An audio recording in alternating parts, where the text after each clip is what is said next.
back in Toronto after racing Ironman Lake Placid on Sunday.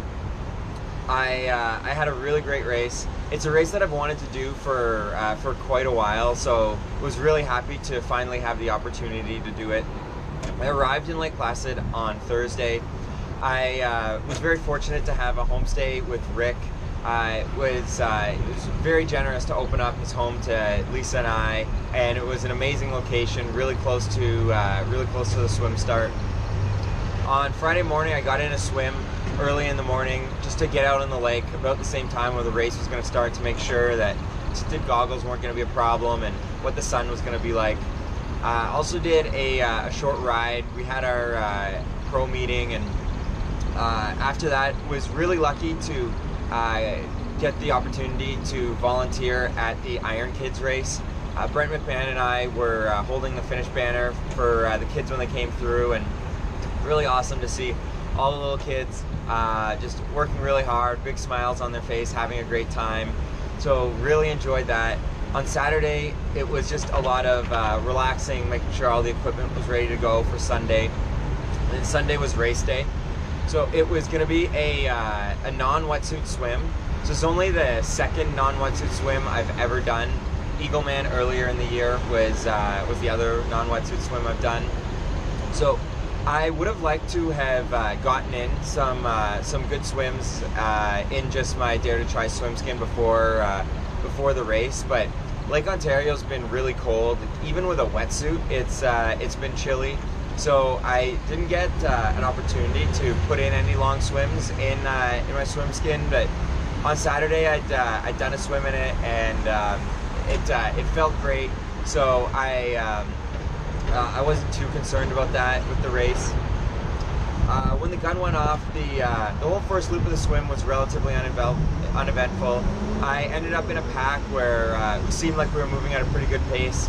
When we came around for the second loop, it did get a little more interesting. It seemed like the tail end of the age group field had only just got into the water when we came around for our second loop, and really there were people scattered all across the lake.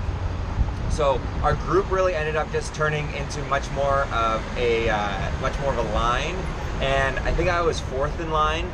And I'm not sure who was on the front. I think I was just behind Matt Shanks, but I'm not sure who was on the front kind of guiding us through everybody. But in the second loop, I very much just focused on staying on Matt's feet, and I think Matt was focusing on staying on whoever's feet was in front of him, and whoever was at the front was really responsible for navigating us through all the age groupers there. But was really happy to get out of the swim in under an hour.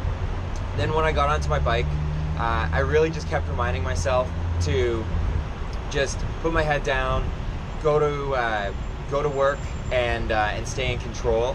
I know that the course is challenging, especially the back half. So you can get to the 60K mark on each loop relatively quickly, but that last 30K is where all the work is. I ended up riding the first 60K with a couple different guys. So it was with Matt Shanks for a little while. It was with Greg Close, Chad Holderbaum, and something I thought was kind of neat was we had a official moto with us the whole time to watch for drafting.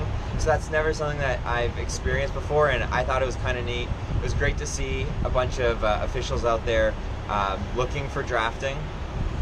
From the 60K mark, that's where you turn to go up 86, and it's a pretty significant hill, and Chad and Greg just took off from me. So I knew that I wouldn't be able to keep up with them if I wanted to have any chance of running.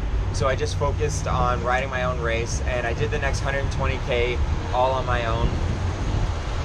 On the second loop, so the back 90K, my power did drop off a little bit.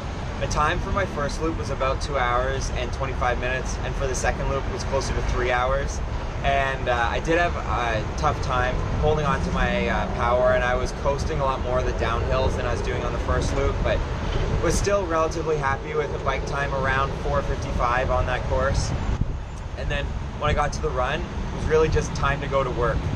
I wasn't quite sure where everybody was in front of me, but as I was running out of transition, a couple people told me that there were 3 or 4 guys that were just a couple minutes up the road from me. I probably left transition a little bit hot.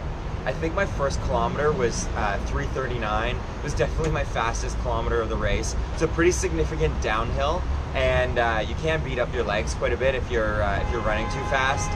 But after that, I was able to settle into a good pace. I started closing the gap on Chad, who was in front of me, when I was still feeling really good all the way down to the River Road turnaround. But once I got in, within about 10 seconds of him, that gap just stopped closing, and I was going through a really tough patch. I got the turnaround, I was almost on his heels, and then after that he started pulling out his advantage again, and that continued to grow until we got back into town. And when you get back into town, the hills that sucked, the hills that were really fast going down, they really suck when you have to go back up. And fortunately, I was feeling good at this point, so I was able to claw back all the time that I'd given up to Chad when we were running back into town, and was able to pass him there. Heading out onto the second loop, I still felt pretty good, and usually around 24 or 25K in an Ironman marathon's where my legs really start to break down. And I was lucky that I was pushing past that 28, 29, 30K, and I mean, hardly say that I felt fresh, but my form wasn't breaking down. I was still running relatively strong, and I wasn't sure when it was going to happen. I knew at some point the form would break down, but I was just hoping I'd be able to push it for as long as possible.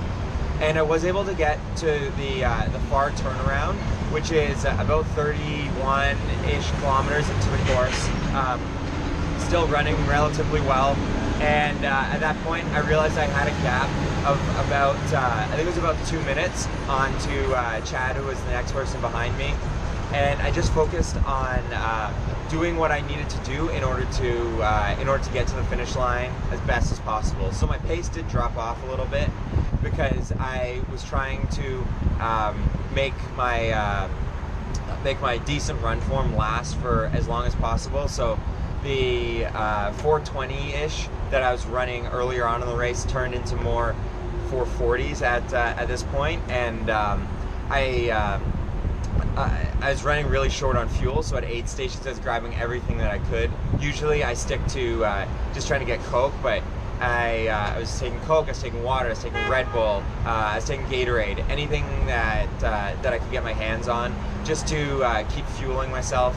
And I didn't really feel that my form really broke down until I got to about 36K in the marathon. And at that point, it really is just gritting it out till the end. Had to go up those terrible hills one last time. It was a great feeling entering the Olympic Oval where the finish chute is and crossing the finish line in a time of 9:07. My run split was about 3 hours and 7 minutes, which is the fastest Ironman run that I've been able to put together. I want to say a big thank you to everybody who sent me messages of support both before and after the race. Also a big thanks to Skechers Performance Canada. I ran in the Go Meb Razors. They're my favorite shoes in the Skechers line. Also a thank you to Dare to Try. I use their swim skin. I also swim in their Challenge 4-speed wetsuit. And to Velofix for putting my bike together and making sure that everything was running smoothly.